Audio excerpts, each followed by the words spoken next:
চলন্ত বাসের গেটে দাঁড়িয়ে কটূক্তি ও হুমকির অভিযোগ ছাত্রের বিরুদ্ধে। বাস থেকে নামালে ছাত্রের বাবা ও তার দলবলের বিরুদ্ধে মারার অভিযোগ। নদিয়ার শান্তিপুরের কাশ্যপপাড়ার ঘটনা। রূপম রায় আমাদের সঙ্গে রয়েছেন, আমাদের প্রতিনিধি। রূপম, ঠিক কি অভিযোগ উঠছে?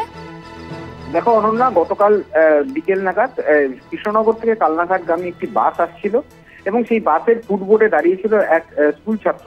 তখনই সেই স্কুল ছাত্রকে একাধিকবার ভেতরে যেতে বলে, যেহেতু চলন্ত বাস যে কোনো সময় দুর্ঘটনা ঘটতে পারে, সে কারণে তাকে ভেতরে যেতে বললে সে কটূক্তি করে এবং বাস যাত্রীদের সঙ্গে কটূক্তি করে। পরবর্তীতে বাস যাত্রীরা যখন কন্ট্রাক্টরকে জানায় যে তাকে নামিয়ে দিতে, সেই মোতাবেক কৃষ্ণনগর দুর্গাপুর এলাকায় তাকে নামিয়ে দেওয়া হয়।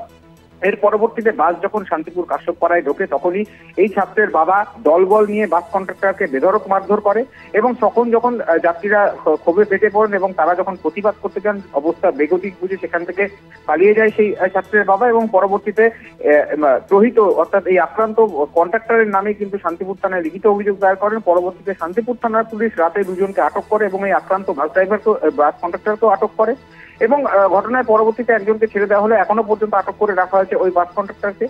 আজ সকালবেলা থেকে প্রায় 4টি রুটের প্রায় 54টি বাস পরিষেবা অনির্দিষ্টকালের জন্য বন্ধ রেখে এখন রীতিমতো প্রতিবাদে সরব হয়েছে বাস কর্মচারীরা এবং তারা চাইছেন এই অভিযুক্ত দৃষ্টান্তমূলক সাজা।